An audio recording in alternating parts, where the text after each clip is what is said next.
안녕하십니까. 성기영의 경제쇼 아나운서 성기영입니다. 암호화폐 급락으로 지난해 10월 이후 가상화폐 시장에서 수조 달러가 증발했습니다. 비트코인 오늘 6만 달러대 거래 중인데요. 특히 2월 초에 비트코인이 급락한 시점에서 트럼프 일가가 비트코인을 대량으로 매도했다는 소식이 알려지면서 투자자들의 분노도 커지고 있습니다. 트럼프 대통령은 이제 취임 시 스스로 가상화폐 대통령이라고 했지만 실제 관련 정책이 지지부진하다는 비판도 나오고 있던데요. 설상가상으로 국내에서는 빗썸의 코인 오지급 사태로 시장에 출렁이면서 가상자산 투자에 대한 불신도 커지고 있습니다. 잠시 후 빗썸의 코인 오지급 사태에 대해서 짚어보고요. 가상자산 시장에 미칠 영향과 전망에 대해서도 자세히 살펴보겠습니다. 최근에 일론 머스크가 우주기업 스페이스X와 AI 기업인 xAI의 합병을 추진해서 큰 관심을 받고 있는데요. 이번 합병으로 무려 1조 2,500 달러의 비상장 기업이 탄생했지만 이면에는 여러 가지 리스크를 안고 있다는 지적도 나오고 있습니다. 스페이스X와 xAI 합병에 숨어있는 다양한 전략적 배경, 리스크 등에 대해서 자세히 알아보겠습니다. 이 시간 유튜브로도 함께합니다.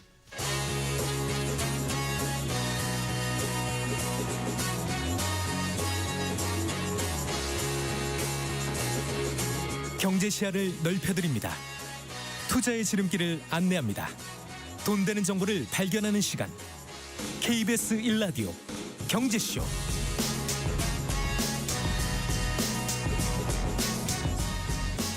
먼저 오늘의 주요 경제 뉴스부터 살펴보겠습니다. 경제 뉴스 브리핑 손석우 경제평론가와 함께합니다. 어서 나오십시오. 네, 안녕하십니까. 안녕하세요. 코스피가 오늘 상승세 이어갔습니다. 네, 이어갔습니다. 장 초반에 이제 하락세였는데 이걸 극복해내면서 사흘 연속 상승세 이어갔습니다. 네.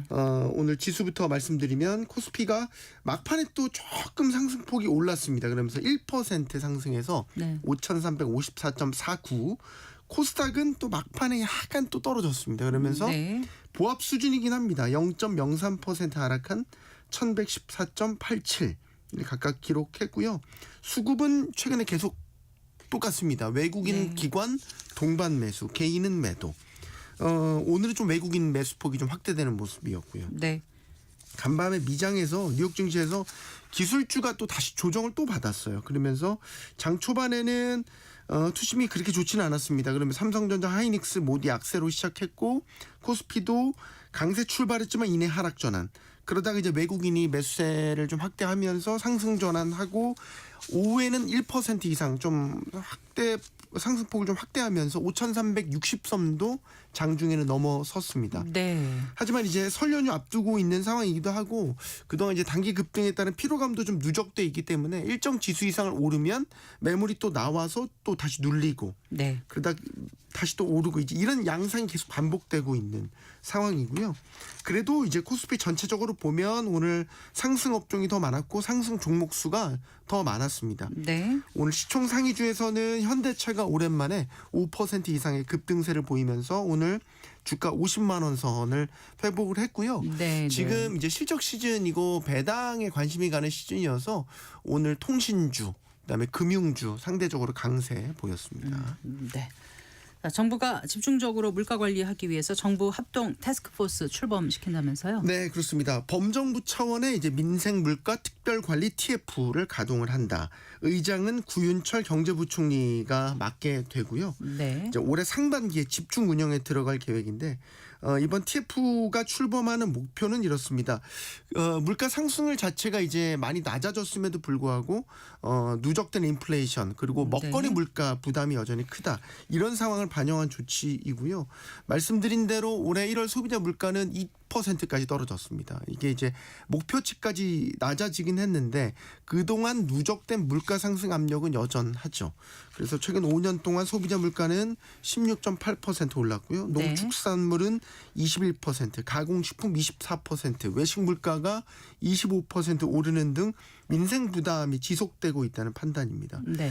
그래서 정부는 특히 독과점 구조를 악용한 담합이라든지 사재기, 또 시장 지배적 지위 남용 같은 불공정 행위, 그리고 비효율적 유통 구조가 주요 원인이라고 보고 이번 TF를 가동을 해서 이런 부분들을 집중적으로 점검할 방침입니다. 의장을 맡은 구부총리는 장바구니 무게를 확실하게 덜어드릴 수 있도록 상반기 중에 TF를 집중 가동해서 시장 질서를 회복하고 체감 물가를 낮추겠다고 강조했습니다. 그럼 구체적으로 어떻게 활동한다는 거죠? 3개 팀으로 나눠서 운영이 됩니다. 네. 불공정거래 점검팀, 정책지원 부정수급 점검팀, 유통구조 점검팀 이렇게 네. 3개 팀으로 운영이 되고요. 일단 불공정거래 점검팀은 공정거래위원회가 주도를 합니다. 네. 그래서 품목별, 제품별 가격 인상률, 시장 집중도, 국민생활 밀접도 등을 기준으로 불공정 거래 우려 품목을 선정을 해서 집중적으로 모니터링을 실시를 하고요. 네네. 이미 높은 가격이 형성된 이런 민생 밀접 품목이나 또 국제 가격 대비 국내 가격 수준이 높은 품목, 원재료 가격 변동 대비 제품 가격 조정이 불균형한 품목 등을 집중적으로 살펴봐서 불공정 거래 우려가 있다면 합동 조사를 벌인다는 계획이고요. 확인이 되는 경우 가격 재결정 명령을 내리는 등 물가 안정을 위한 조치를 검토하기로 했습니다.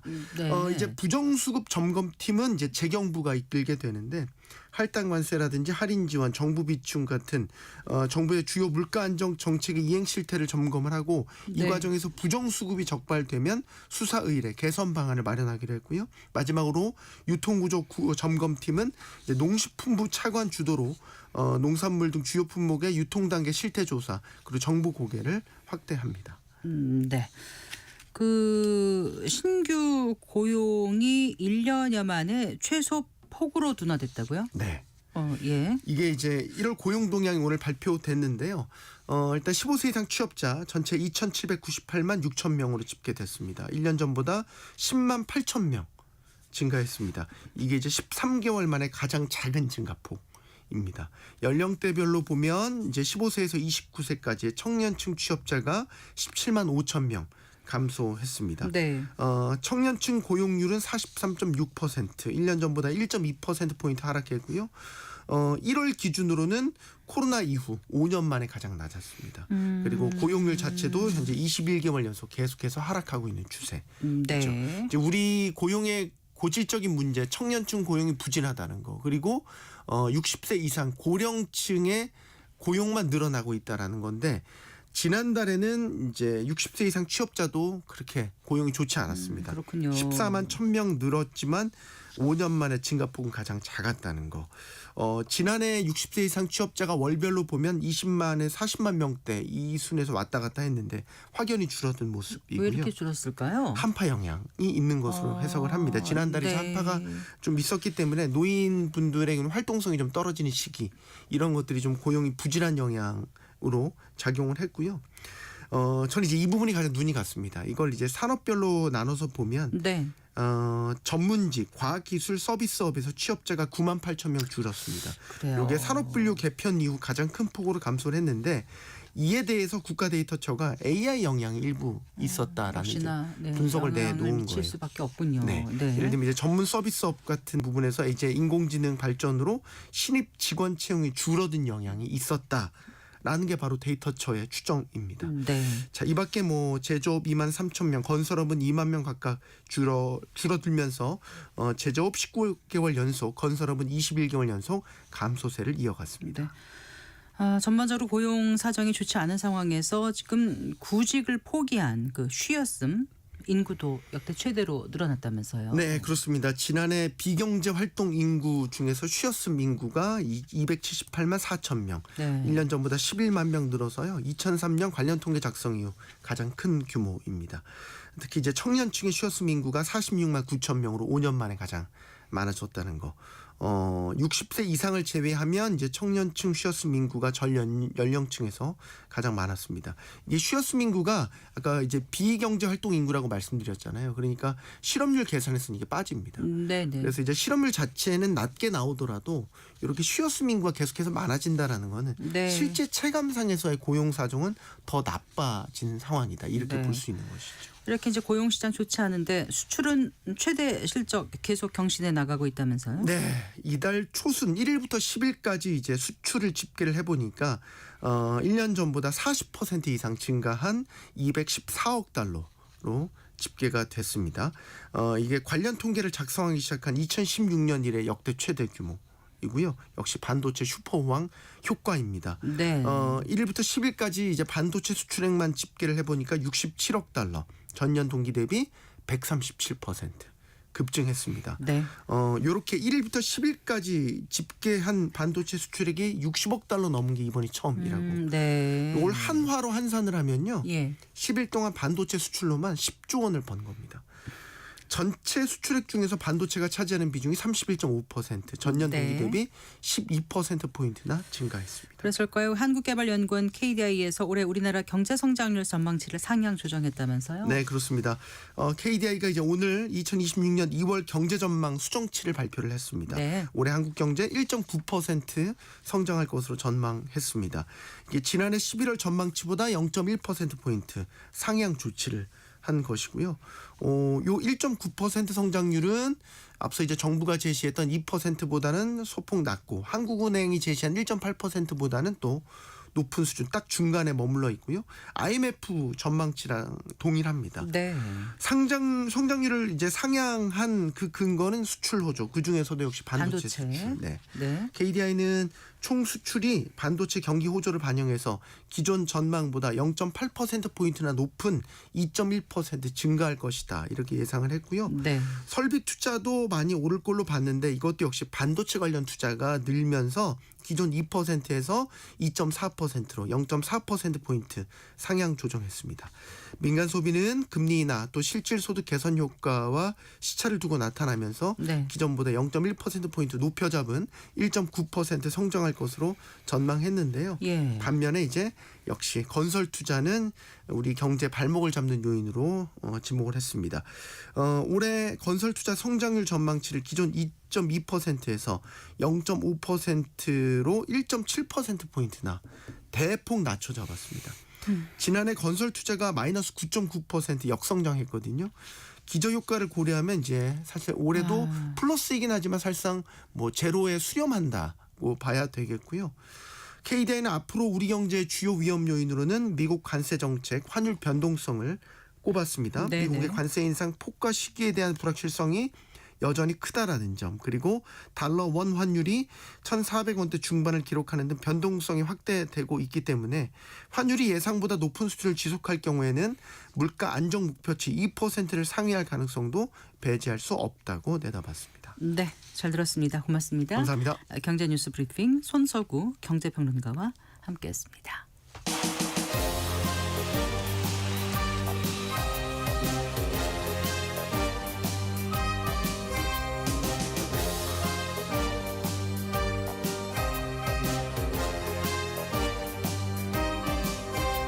경제를 알아야 세상이 읽힙니다. 투자를 알아야 돈이 보입니다. KBS 1라디오 경제쇼.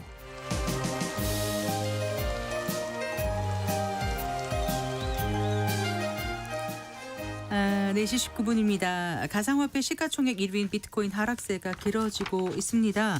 가상화폐 비관론자들은 이 가격의 추가 하락을 전망하고 있던데요. 여기에다가 국내 빗싸움의 코인 오지급 사태로 가상자산 시장에 대한 신뢰가 하락하고 있습니다. 이런 가운데 또 여당에서는 스테이블 코인은 거래소보다 은행권 주도로 해야 한다. 이렇게 또 얘기하고 있던데요. 관련 내용 자세히 짚어보겠습니다. 권혁준 순천향대학교 경제금융학과 교수 스튜디오에 모셨습니다. 반갑습니다. 교수님. 네, 안녕하십니까. 안녕하세요. 오늘만 해도 가상자산 비트코인 가격이 좋지 않더라고요. 네, 네. 지금도 뭐 약간 66,800달러. 눈치를 좀 보는 것 같습니다. 네. 지금 상태에서는. 네, 그래요.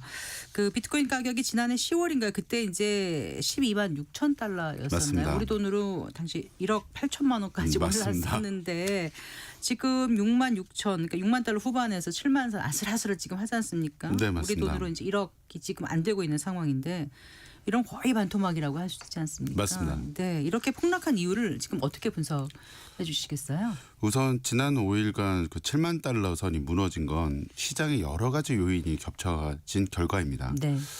첫 번째로는 이제 레버리지 포지션 대규모 청산. 그러니까 각 투자 회사에 있던 자산 투자 회사라든지 이런 부분들이 이제 레버리지 포지션이라 해서 소위 말해서 그 파생에 대한 부분들인데 거기서 청산이 일어났기 때문이고요. 네, 네. 그 아시다시피 뭐 선물이나 옵션 같은 경우도 청산에 대한 시간이 있기 때문에 네. 그런 것이 이제 좀 몰렸고요. 그리고 기존에 있던 기관 투자가들이 이익 실현을 시작한 것도 사실입니다. 기관에서 네. 네, 네. 뭐 여러분 아시겠지만 뭐 블랙록이라든지 여러 맞아요. 자산운용사들이 네. 비트코인이나 여러 가상자산을 오래전부터 투자를 했었고 네. 거기에 대한 이익 실현 매도 요걸 볼 수가 있습니다. 그리고 세 번째로는 지정학적 긴장. 뭐 물론 전쟁은 계속 각국에서 일어나고 있기도 하고 어느 전쟁은 이제 클로즈 닫아지나 이런 생각을 하겠는데 여러 가지 불신은 아직까지 남아 있거든요. 이 부분에 대해서 또 지정학적인 그 긴장. 그리고 마지막으로 그 AI 테크 주식 약세 여파가 네. 결국 비트코인 즉 디지털 금이라는 이런 화폐에 들어간 부분들도 좀 있습니다. 그래서 네. AI 주식이 떨어졌고요. 그리고 뭐 이 얘기는 잘 이렇게 설명이 될 수 있을지 모르겠지만 연준 위원장 워시 네. 이분의 나오는 말들 그래서 불확실성 네. 이것들이 투자 심리를 급격히 냉각시켰다 이렇게 볼 수 있다. 네. 이렇게 말씀드리고 싶습니다. 하나가 아니라 여러 가지가 동시다발적으로 맞습니다. 일어나서 이렇게 거의 폭락에 가까운 그런 폭락이죠, 뭐. 네, 이렇게 맞습니다. 폭락했는데. 흔히 이제 비트코인 4년 주기론 많이들 얘기하고 있지 않습니까? 이게 네, 뭐 맞습니다. 깨졌다 뭐 이런 얘기하는 건 왜 그럴까요? 어떻게 보세요? 이 부분에 대해서. 네, 뭐 반감기, 뭐 여러 가지 비트코인이 갖고 있는 내재되어 있는 주기가 있긴 합니다. 근데 그 주기가 이제 깨졌다는 말이 나오기 시작한 이유가 네. 기관 투자가들이 투자를 시작했고 네. 그 비트코인에 대한 공급 충격이 과거만큼 강하지 않고 거시경제가 오히려 영향을 주는 큰 변수로 작용했기 때문에 이제는 이러한 반감기 아니면 비트코인이 갖고 있는 여러 특성의 그 주기론이 네. 영향을 점점 받지 않고 오히려 시장 경제인 지금 거시 경제가 더 큰 변수로 작용하기 때문입니다. 네. 그리고 과거 반감기 이후의 랠리를 보면 여전히 유효한 패턴으로 보이지만 네. ETF 유입처럼 새로운 요인이 이러한 주기를 변형시킬 수 있습니다. 주로 이제 반감기가 오면 사람들이 먼저 시장에다가 비트코인을 내놓는다든지 네. 아니면 청산을 하게 되는데 요 가격이 떨어질 때 기관의 ETF라든지 여러 상품들이 또 투자를 하거나 아니면 사들이기 시작하거든요. 네. 네. 그래서 이제 가상자산에 투자하시는 분들은 이 점을 염두에 두면서 거시적인 경제 상황도 같이 체크해야 될 거로 보입니다. 결국 주기로는 통계적 지표 절대적 예측 도구는 아니라고 지금 시장에선 얘기하고 있습니다. 그래요. 그런데 이제 그 트럼프 대통령 가족이 그 폭락장에서 대량 매도했다는 보도를 많은 분들이 접하셨을 거예요. 네. 이 얘기도 잠깐 좀 해주시겠습니까? 네, 트럼프 대통령 가족 관련 WLFI라고 월드 리버티 파이낸셜이라는 네. 프로젝트가 있습니다. 이게 일종의 약간 그 DeFi 즉 디센트럴라이제이션 파이낸스라고 해서 파생 네. 또는 이런 것들을 하는데 폭락장에서 1,147만 달러 규모의 비트코인을 대량 매도했다는 것은 사실입니다. 맞습니다. 네. 네. 근데 이게 그러면 트럼프가 드디어 이제 비트코인을 신뢰하지 않는 건가? 이렇게 생각할 수 있으시지만 그것이 아니라 트럼프가 매도를 결정해서 한 것이 아니라 그 가족 회사 사업체가 보유한 자산을 네. 바로 강제 청산을 피하기 위해서 급매한 부분입니다. 즉 여러 가지 강제 청산을 피하기 위해서요? 여러 가지 디파이 즉 파생 상품에 이제 투자를 하고 네. 레버리지하면 어느 기간까지 얼마 가격이 유지돼야 되잖아요. 근데 그런 조짐이 보이니까 다 잃기 전에 매도를 한 거죠. 네, 네. 그래서 이것은 그냥 미스터 트럼프가 갖고 있는 결정 그런 거보다는 바로 시장의 전체 폭락과 그런 게 아니라 네. 대통령 본인의 직접 지시 매도가 아닌 가족 기업이 그 기업이 알아서 네.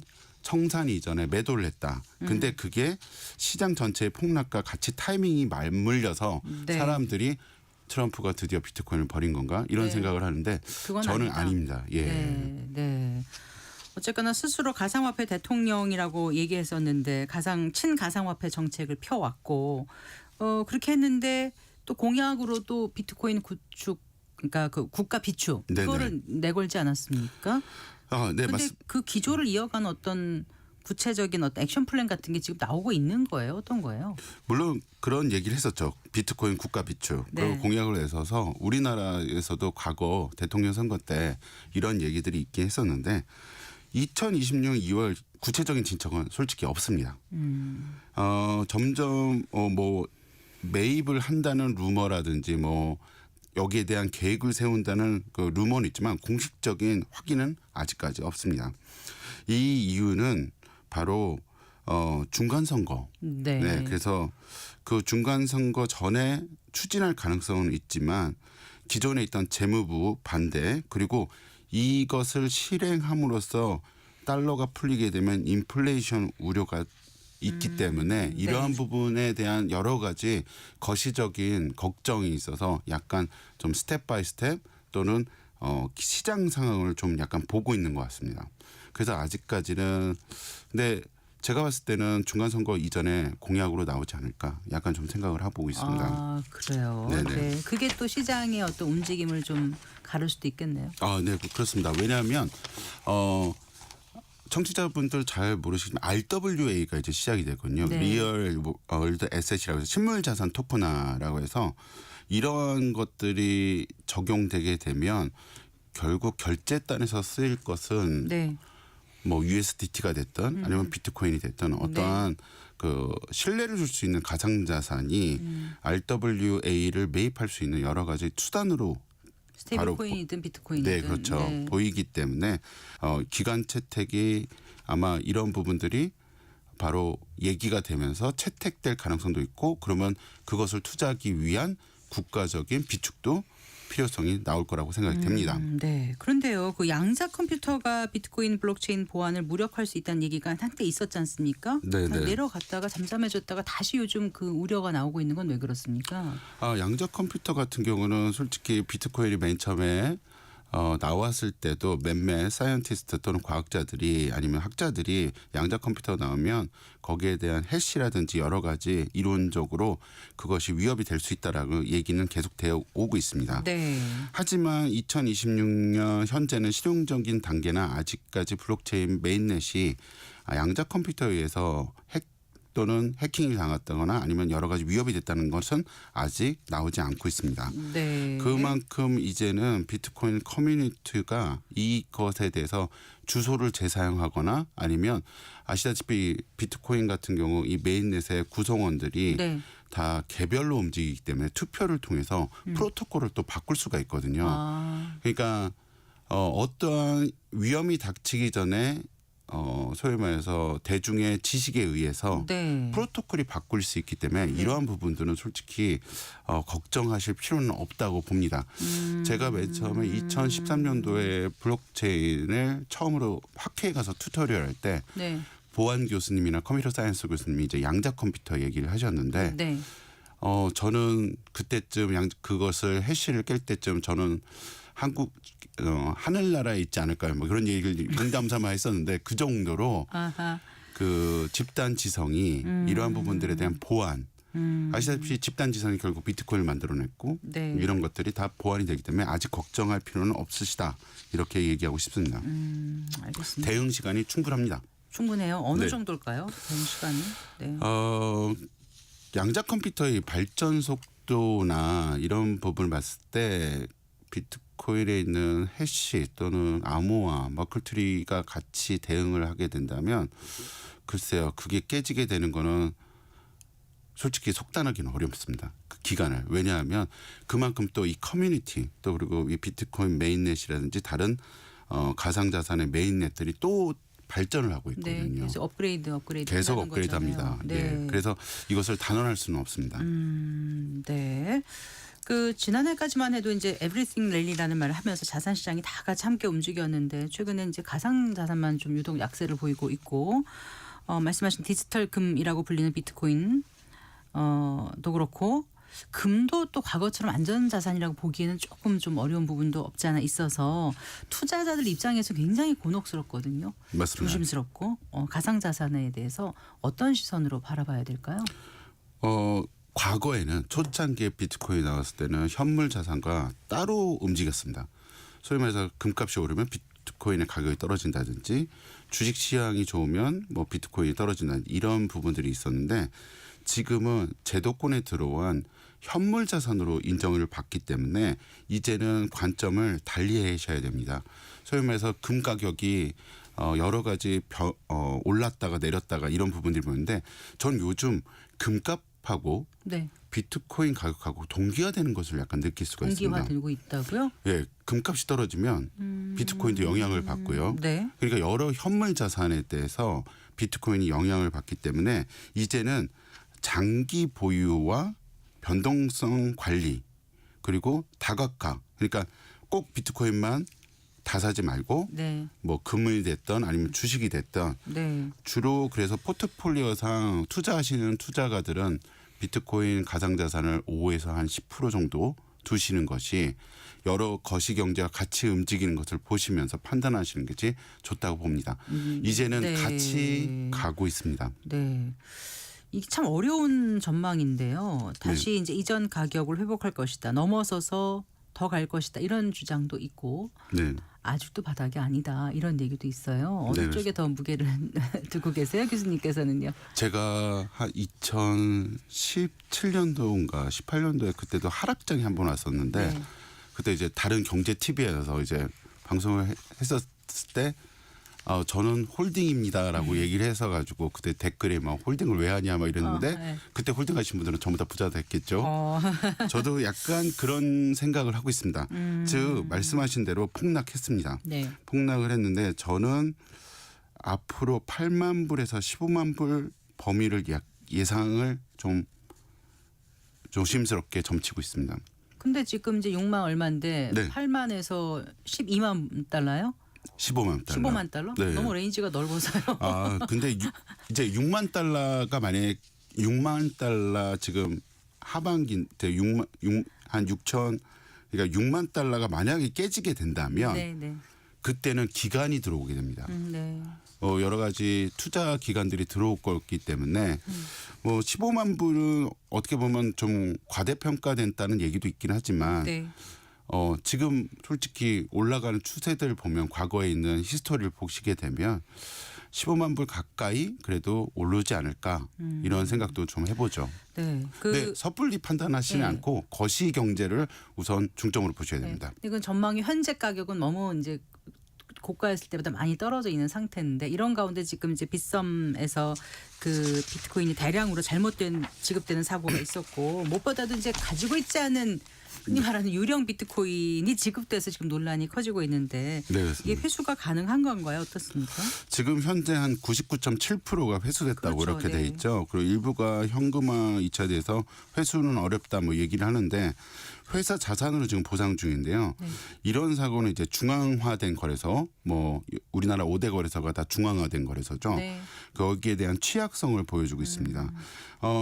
이 소리는 뭐냐면 금융소비자가 비트코인을 만약에 맡기게 되면 그 비트코인 월렛이 블록체인 메인넷에서 따로 이렇게 월렛이 존재하는 게 아니라 그것을 전체 DB상에서 모은 다음에 그것을 금고처럼 한 월렛에다 몰아넣거든요. 네. 근데 이제 그 안에서 여러 가지 데이터가 맞지 않거나 네. 이런 부분들이 문제가 돼서 아니면 이제 소위 말하는 휴먼 에러, 네. 휴먼 에러에 대한 얘기라고 하는데 예. 제가 봤을 때는 이런 CEX 즉 중앙화된 거래소의 문제를 이번에 취약성을 보여줬기 때문에 네. 앞으로 DEX라고 해서 Decentralization Exchange라고 해서 또 개인화된 거래소들이 있습니다. 네. 그 전환 논의가 좀 아마 있을 거라 이런 생각을 해봅니다. 네.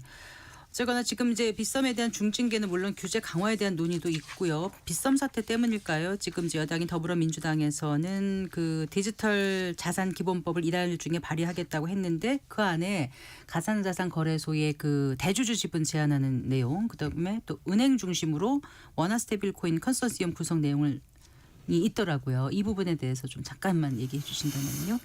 예, 뭐 아시다시피 이런 문제가 또 생겨서 빗썸 사태가 직접적인 촉매로 더불어민주당의 여러 국회의원들 또는 다른 의원들이 거래소 대주주분 지분 제한 이런 부분들을 얘기하고 있는데요. 이 거래소 리스크를 최소화하기 위해서 네. 생각하신 것 같습니다. 제가 보기에는 이제 거래소가 주식이라든지 소유권이 어디에 편중돼 있다 보면 이러한 사태가 또 일어날 수도 있다라는 부분을 생각해서 네. 안정성 확보 차원에서 얘기한 것 같은데요. 네. 근데 이것이 또 과도 규제라는 생각이 좀 들기도 합니다. 아, 네. 왜냐하면 이제 기존에 있던 업비트라든지 빗썸이라는 회사들이 네. 이때까지 그 없는 가상자산 시장에서 실제로 업비트 같은 경우는 전 세계 거래량이 한 2, 3위 정도를 하거든요. 혼자 이제 큰 기업인데 이것을 이제 마치 한국증권거래소처럼 국가의 통제라든지 아니면 이런 대주주 지분의 완화라든지 그리고 여러 기득 어떻게 얘기해야 될까요? 여러 기관들의 돈이 들어가게 된다면 네. 어떻게 보면 시장의 위축을 가져올 수도 있기 때문에 물론 금융소비자 보호의 측면에서는 좀 좋을 수 있어도 이거에 대한 부분들을 좀 적절하게 넣어야 되지 않을까 생각합니다. 뭐 스테이블 코인 같은 경우는 말씀해 주신 대로 한국은행이 은행권을 중심으로 발행해야 되지 않나 네. 이런 얘기를 하고 있는데 이전에는 민주당에서는 그걸 좀 반대하는 쪽 아니었나요? 그렇죠. 네. 스테이블 코인을 이제 아시다시피 USDT라는 미국의 네. 스테이블 코인도 테더 민간 사예요. 기업에서 네. 한 거였고 뭐 다 민간입니다. 민간 영역인데 이제 우리나라는 한국은행이 이것이 오용이나 제3의 돈이 나오게 되는 부분들에 대한 우려로 은행권에서 이것을 맡았으면 좋겠다는 의견을 냈었는데 네. 솔직히 현 정권이나 민주당에서는 좀 약간 반대를 했던 건 사실이죠. 네. 근데 이번 사태를 통해서 은행권에서 제1금융권에서 보안이라든지 금융소비자의 보호 측면에서 생각을 해봐야 네. 된다. 이런 생각으로 약간 좀 바뀐 것 같습니다. 네. 약간. 그래요. 그래서 이번에 디지털 자산 기본법 발의를 앞두고 네. 이런 내용 또 방향성 어떻게 담겨야 된다고 보시는지 끝으로 좀 정리를 해주신다면요. 네. 뭐 제가 봤을 때는 지금 금융의 혁신에 우리가 처해 있는데요. 솔직한 얘기로는 이제 시장 중심이 돼야 되는 것이 사실입니다. 네. 왜냐하면 가상자산은 전 세계에서 서로 살 수가 있고 네. 스테이블 코인 같은 경우도 원화 기반의 스테이블 코인을 발행하면 네. 외국 사람들이 저희 것을 사게 되는 건데 네, 네. 그렇게 되면 원화의 지위가 올라가게 되고 네. 금융 혁신의 차원에 있는데 제가 봤을 때는 이러한 법들이 투자를 위축시키거나 네. 아니면 거래를 위축시키는 쪽으로 가지 말고 네. 좀 거래소 지분 제한 같은 경우는 좀 완화시켜 준 상태에서 네. 또 스테이블 코인 발행 기준 네. 그리고 투자자 보호 이런 부분들이 이제 앞으로 될 RWA, STO 같은 거 네. 이런 것들이 들어가서 세제 혜택 또는 글로벌 경쟁력을 위해서 국가적으로 주도해야 된다고 생각이 듭니다. 글로벌 스탠다드 이런 걸 좀 고려해서 자금의 역외 유출이 없도록 해야 된다 이런 말씀을 들었습니다. 그렇죠. 네, 알겠습니다. 말씀 잘 들었습니다. 네, 고맙습니다. 네, 감사합니다. 순천한대학교 권혁준 경제금융학과 교수와 얘기 나눠봤습니다.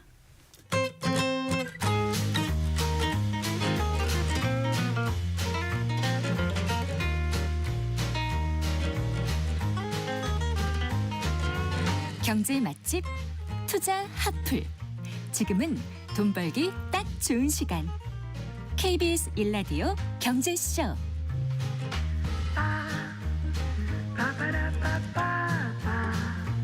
원준 4시 38분입니다. 디지털 기술의 혁신으로 새롭게 창출되는 상품과 서비스가 우리 경제와 일상에 미치는 영향에 대해서 알아보는 순서입니다. 디지털 이코노미 오늘도 KDI 한국개발연구원 김동영 박사와 함께하겠습니다. 어서 나오십시오. 안녕하세요. 안녕하세요. 자, 오늘 어떤 내용 얘기해 주신다고요? 예, 오늘은 일론 머스크 이야기로 시작을 하려고 하는데요. 네. 화성에 도시를 짓겠다.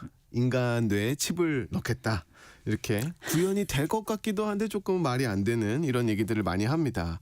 근데 이번에는 진짜 역대급 승부수를 던졌는데요. 자신의 로켓 회사인 스페이스X와 인공지능 회사 xAI를 합치겠다고 선언을 한 겁니다. 네. 그래서 오늘 디지털 이코노미에서는 이 거대한 합병의 경제적 속내는 뭔지, 네. 그리고 이로 인해서 발생한 예기치 못하는 부작용들, 그리고 우리가 알아야 될 윤리적 질문들에 대해서 시간이 닿는 대로 다뤄보려고 합니다. 네. 자, 그 스페이스X하고 xAI는 전혀 다른 분야인 거잖아요. 그렇죠. 네. 뭐 분야도 다르고 하는 일도 그런 다릅니다. 합병을 해요. 그래서 2월 2일에 머스크가 직접 발표를 했는데요. 네. 합병하고 나면 이 신설 법인의 가치가 뭐 대략 한 1조 2,500억 달러 정도로 평가가 됩니다. 네. 이게 계산을 해보면 한 1,700조 정도거든요. 우리나라 돈으로 네. 엄청난 겁니다. 그래서 머스크는 이 합병을 통해서 되게 멋있는 말을 했습니다. 의식의 빛을 별들에게까지 확장하겠다라는 표현을 쓰면서 거창한 비전을 제시를 무슨 했습니다. 뜻인지 잘 모르겠어요. 의식의 빛을 별들에게까지 네. 확장하겠다. 네. 그냥 이게 뭐 AI랑 합치겠다는 얘기입니다. 그런 거죠. 그러니까 네. 로켓이랑 AI를 합쳐보겠다는데 합쳐서 어떻게 하겠다는 얘기예요, 박사님? 이제 표면적인 이유는 우주 데이터 센터입니다. 지금 지구상에는 AI를 돌릴 전기가 부족하잖아요. 네. 그러니까 아예 대기권 밖 우주 궤도에 데이터 센터를 띄워서 태양광을 직통으로 받아서 전기도 쓰고 열도 식히겠다는 겁니다. 뭐 이론적으로는 그럴듯해 보입니다. 스페이스X가 로켓을 쏘고 xAI가 그 안에서 연산을 하는 그림인데 예. 뭐 경제학자들이나 월가에서는 다른 속내가 있지 않냐라는 시각으로 보는 점들도 있습니다. 속내 이러면 별로 이렇게 좋은 어감은 아닌데 그렇죠. 네, 어떤 거예요, 속내가? 이제 내부 자본식장이라는 건데요. 결국에는 그냥 돈 돌리기라는 겁니다. 돈 돌려막기나 자본 수혈 이렇게 표현되기도 하는데요. 머스크 개인은 부자인데 네. 그가 가지고 있는 AI 회사인 이 xAI는 지금 돈 먹는 하마거든요. 네. 챗 GPT 따라잡겠다고 멤피스에 슈퍼컴퓨터를 짓고 엔비디아 GPU를 사들이느라고 네. 거의 우리 돈으로 매달 1조 3천억 정도의 현금을 태우고 있습니다. 네. 반면에 스페이스X는 이 위성 인터넷 스타링크 덕분에 돈을 굉장히 잘 벌고 있거든요. 작년에만 영업이익이 80억 달러였으니까 네. 굉장히 성공적입니다. 그럼 두 개가 합친다라는 얘기는 돈 잘 버는 형의 지갑을 열어서 굶주린 동생한테 주겠다라는 것밖에 안 됩니다. 스페이스X의 막대한 현금 흐름과 곧 있을 기업 공개 자금을 xAI 연구비로 쓰겠다는 건데 네. 투자자들 입장에서는 불만이 생길 수 있습니다. 그렇죠. 왜냐하면 딴 로켓 회사에 투자했는데 그 돈이 적자인 AI 챗봇 만드는 데 들어가게 된다면 이건 경영 리스크로 이어질 수가 있는 거죠. 네. 그러니까 머스크가 이제 뭐라 그러셨죠? 형의 지갑이요. 돈을 네. 끌어다 쓸 만큼 지금 AI 경쟁에 사활을 걸고 있다 이런 느낌을 맞습니다. 받게 되는데 그런데 뭐든지 급하면 체한다고 그렇죠. 무리하게 속도를 내다 보면 사단이 일어나지 않을까 싶은데 최근에 그 머스크의 AI 그록 있잖아요. 네네. 그게 큰 사고를 쳤어요. 맞습니다. 이제 오늘 우리가 방송에서 좀 얘기하고 싶은 지점이기도 한데요. 네. 머스크가 이제 xAI를 설립하면서 오픈 AI나 구글을 굉장히 비판했었거든요. 뭐 너무 정치적이라던가 아니면 깨어있는 척을 한다라는 공격이었죠. 그러면서 자신은 검열 없는 AI, 뭐 가장 진실한 AI를 만들겠다고 선언을 했었는데 네. 작년 24일, 12월 24일 크리스마스 이브에 그록을 업데이트하면서 이 안전장치를 완전히 풀어버렸습니다. 안전장치를 풀었다. 네, 구체적으로 어떤 일이 벌어졌었죠? 그 얘기 좀 낯뜨거운데요. 이 사용자들이 그록에게 뭐 유명인에게 비키니를 입혀줘라고 하면 챗 GPT나 제미나이에게 거절합니다. 네. 그런데 그록은 거침없이 이미지를 생성해주고 있습니다. 아하. 심지어 분당 100건에 달하는 이 나체화 요청에 쇄도를 하고 있고요. 그렇다 아하. 보니까 이제는 금기 시대는 여러 이상한 프롬프트들이 막 요청 쇄도하고 있는 상황입니다. 사실 너무 끔찍한 거 아닙니까 이거요? 그렇죠. 거의 범죄의 도구를 쥐어준 셈인데요. 네. 인도네시아나 말레이시아는 이런 xAI를 굉장히 좋아합니다. 그록을 좋아하는데 2,400만 명이 쓰고 있는데 그록 사용을 아예 금지해버렸고요. 네. 영국 정부도 온라인 안전법 위반 여부를 조사하기 시작을 했습니다. 네. 그런데 이제 불을 붙인 게 머스크가 대수롭지 않은 듯 토스터기에 비키니 입은 사진을 올리면서 이제 대수롭지 않게 대처를 한 거죠. 그러면서 이제 사태가 걷잡을 수 없이 커지게 된 겁니다. 네. 그러면서 이제 이 지점에서 우리가 AI 기술이 가장 어두운 곳에 원래 모든 기술들은 거기에서부터 시작을 하거든요. 그 부분이 또 어떻게 흔들고 있는지도 한번 살펴볼 필요 있는 것 같습니다. 네, 그래요. 그러니까 지금 말씀하신 게 성인물 사업 뭐 이런 거 아닌가요? 그렇죠. 네. 대부분 이제 경제적 이득이 가장 큰 곳에서 먼저 기술들을 받아들이는 경향이 있는데 이번에는 이 이 성인물 산업이 바뀌는 정도가 아니라 완전히 붕괴하고 있습니다. 전 세계적으로 한 130조 정도의 포르노 산업이 글로벌로 성장해 있다고 보고 있는데 네네. 이제는 사람이 나오는 대신에 AI가 만든 어떤 맞춤형 영상들이 나오고 있거든요. 네. 그래서 앱들도 막 우후죽순 생겨나고 있고 트래픽이 몇 달 동안 막 폭증하는 일들이 있습니다. 이렇게 되면 배우들은 일자리를 잃는 걸 넘어서 자신의 디지털 복제 인간이 돌아다니는 걸 감수해야 되고요. 게다가 자신의 얼굴이 무단 도용된 딥페이크 영상이 나오고 일반인 입장에서도 네. 내 얼굴이 합성된 굉장히 정교한 딥페이크에 타겟이 가짜 될까 봐 동영상 이런 게 나오는 굉장히 거예요. 두려워하고 있는 상황입니다. 네. 사진 한 장으로 정교한 영상을 만드는데 25분 정도가 걸린다고 합니다. 그냥 네. 굉장히 무서운 상황인 겁니다. 네, 정말 그 뭐라 그러죠? 무제한 자유라는 게 결국 딥페이크 범람이라는 그렇죠. 부작용을 낳았는데 다시 이제 얘기를 좀 돌아가 봐서요. 이 딥페이크 사태가 아까 말씀하신 그 스페이스X 네. 합병이랑 무슨 상관이 있다고요? 그렇죠. 이제 여기서 굉장히 흥미로운 지점이 생기는데요. 네. 규제 리스크가 전이 되는 모습이 나타나고 있습니다. 전이 네. 요걸 알려면 이제 유럽 연합이나 영국의 그 빅테크 규제에 대해서 이해를 해야 되는데요. 영국의 온라인 안전법이나 우리 예전에 한번 했었던 디지털 서비스법에 따르면 불법 콘텐츠를 방지한 기업에게는 네. 벌금이 6%에서 10% 정도 부과가 될 수 있어요. 매출에. 아. 그런데 그 모수가 글로벌 전체 매출입니다. 글로벌 전체 매출의 10%는 굉장히 큰 거 아니에요? 어마어마하죠. 그런데 이제 합병을 하려고 하잖아요. 그렇게 되면 XAI와 스페이스X가 한 회사가 됐을 때 벌금의 기준은 스페이스X 매출이 합친 것까지 가산되는 겁니다. 네. 그러니까 XAI가 딥페이크 관리를 잘못해서 생긴 벌금을 멀쩡히 로켓 쓰고 위성 인터넷을 파는 스페이스X가 대신 물어내야 되는 이런 상황들이 나오게 되는 거죠. 스페이스X 매출이 지금 수십조거든요. 그럼 네. 벌금이 이제 어마어마해지는 거죠. 그러니 스페이스X 주주들 더 난리겠어요. 난리죠 지금. 네. 게다가 스페이스X는 고객이 B2C가 아니고요. 미 국방부나 나사입니다. 정부 사업을 하는 회사가 아동 음란물을 유통하거나 딥페이크를 방조한다라는 건 말이 안 되는 거잖아요. 압박감을 이기지 못한 머스크도 결국 지난 14일 날 1월 네. 14일 날 규제가 있는 국가에서는 딥페이크 생성을 제한하겠다고 백기를 들었습니다. 네. 규제 당국과 합병 리스크 앞에서는 이제 꼬리를 일단 내린 거죠. 네. 어쨌거나 이제 거대 복합 기업을 만들어 보려는 그런 꿈이 이제 말씀하신 것처럼 거대 리스크가 돼서 돌아온 건데 일론 머스크가 아니고 일론 리스크라고도 얘기하더라고요. 그렇죠. 시장에서는 머스크 디스카운트라는 말도 나오기 시작을 했습니다. 예, 예. 테슬라 판매량이 사실 유럽에서 한번 급감한 적이 있었는데 그 트럼프 정권 초기에 둘이 굉장히 친하게 지낼 때 이제 많은 반발에 부딪히면서 우리가 이제 정치적 기행이라고 불렀었죠. 그래서 혁신가로서의 비전은 굉장히 뛰어난데 사회적 책임이나 윤리를 무시하고 앞만 보고 달려갔을 때 어떤 청구서가 날라오는지 우리가 알 수 있는 대표적인 사례라고도 설명을 할 수가 있습니다. 네. 근데 이제 이게 꼭 남의 나라 얘기만으로 들리지 않는 게 우리나라도 이제 딥페이크 문제로 시끄러웠고 또 플랫폼 기업에 대한 규제 논의도 지금 활발하지 않습니까? 이번 사태 보면서 우리 정부 기업 소비자들은 어떤 거를 좀 생각을 해야 될까요? 그래서 이번 사태를 뭐 단순히 괴짜 억만장자의 어떤 실패담으로 우리가 보기에는 좀 부족한 면들이 있습니다.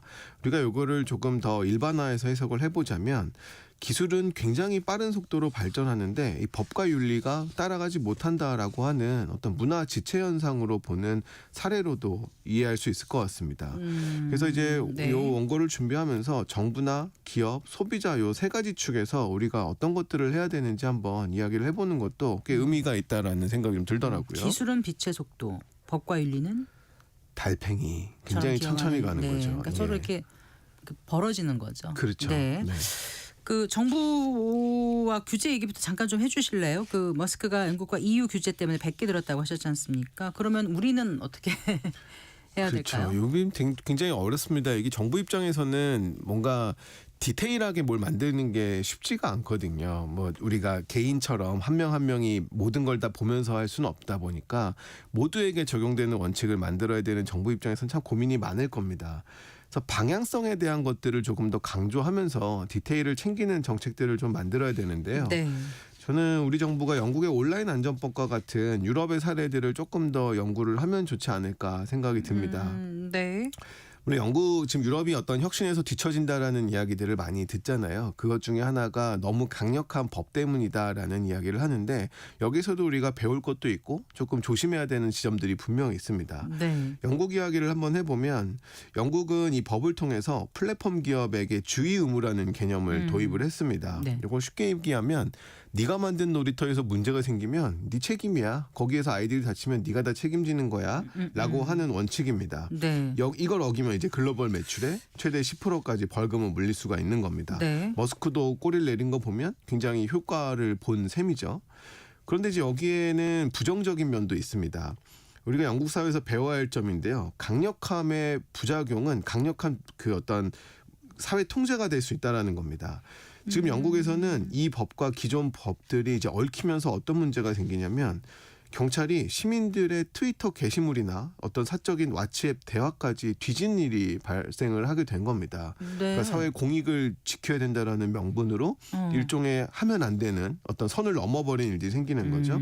그래서 어떤 사람들은 이슬람 사원 근처에 가지 말라라는 그냥 글을 올렸을 뿐인데 네. 바로 체포가 된다거나 정치 비판 영상을 올렸다는 이유로 구금되는 사례들이 발생을 하고 있습니다. 네. 이런 부작용들은 우리가 반드시 막아야 되는 것들인 이거는 거죠. 좀 너무한데요. 그 범죄를 막으려다가 보통 일반 사람들의 표현의 자유까지 위축시키는 그런 소위 말하는 빅브라더 사회 그런 게 될 수 있는 거 아니에요? 그렇죠. 사실 이제 투명함의 반대말일 수도 있는데요. 모든 게 다 드러나다 보니까 이렇게 강한 통제도 가능해지는 겁니다. 네. 이렇게 되면 위축될 수밖에 없거든요.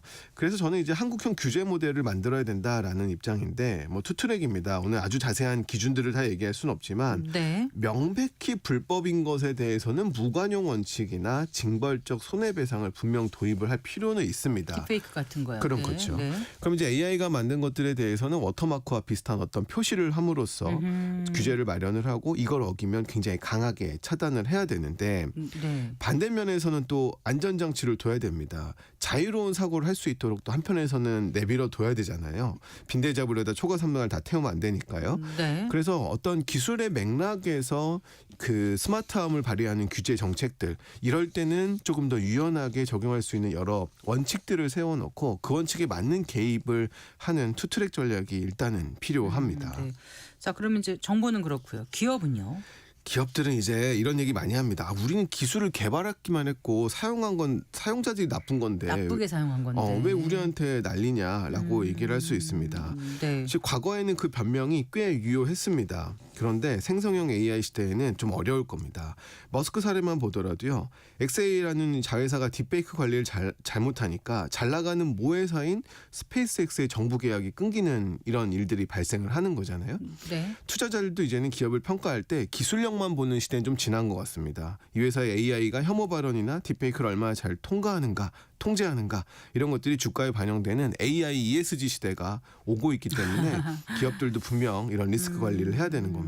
네, 그래요. 우리 기업들 그럼 구체적으로 어떻게 해야 된다고 생각하세요? 예, 얼마 전에 이제 레드팀 이야기가 많았는데 윤리적 레드팀을 좀 상설화해야 됩니다. 네. 머스크가 그룹 출시하면서 안전장치를 풀고 뭐 최대한 진실을 추구하겠다라고 했지만 결국에는 여러 나쁜 도구로 전략을 해버렸잖아요. 그래서 기업들이 AI 모델을 배포하기 전에 해커나 악성 사용자 입장에서 AI를 공격해보고 문제점을 찾아내는 레드팀을 운영을 해야 됩니다. 네. 이 과정 없이는 절대로 출시해서는 안 되는 제도들을 만들어야 됩니다. 왜냐하면 소비자들은 나쁜 물건에는 더 이상 지출할 여력이 없기 때문인 거죠. 네. 그래서 이런 것들 정말 우리 기업들이 오래 걸리는 것처럼 보이지만 이런 전략들이 훨씬 더 빨리 가는 거라는 걸 잘 기억을 해야 될 겁니다. 네. 자, 오늘 시간 좀 정리를 해주세요. 예, 오늘 좀 많은 이야기들을 좀 나눴었는데요. 이제 범위가 좀 넓었습니다. 근데 가장 중요한 건 결국 우리 자신들일 겁니다. 영국의 연구 결과인데요. 사람들은 AI가 만든 가짜 이미지인 줄 알면서도 뇌가 반응을 한다는 겁니다. 우리가 이걸 그냥 지나치기가 좀 어려운데요. 네. 뇌는 실제 사람 사진을 볼 때와 거의 비슷하게 반응을 합니다. 네. 이거는 우리가 소설 속 주인공인 안네 까레리나에게 감정을 이입하는 것과 같은 원리거든요. 네. 우리 뇌가 수만 년 동안 진화하면서 사진은 진실이라고 믿도록 프로그래밍화되어 있습니다. 네. 그런데 AI가 이 진화적 맹점을 파고든 거죠. 인지 해킹이라고도 볼 수 있습니다. 청소년들이 문제입니다. 여자친구, 남자친구를 AI로 인식하고 대화하면 현실 세계에 복잡하고 갈등 있는 인간관계에 적응할 수가 없거든요.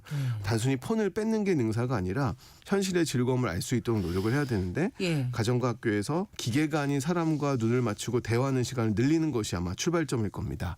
네. 그래서 기술은 인간을 자유롭게 하고 풍요로울 때만 가치가 있다는 걸 절대 잊으면 안 되고요. 이거를 위해서는 뭐 기업 하나만이 노력해도 안 되고 기업과 정부 그리고 우리 모두가 다 깨어있는 의식을 가지고 견제할 때에만 가능하다라는 점들을 다시 한번 강조하고 싶습니다. 네. 잘 들었습니다. 고맙습니다. 감사합니다. KDI 한국개발연구원 김동영 박사와 함께했습니다. 마칠 시간입니다. 성기영의 경제쇼 오늘 순서 여기까지입니다. 아나운서 성기영이었습니다. 고맙습니다.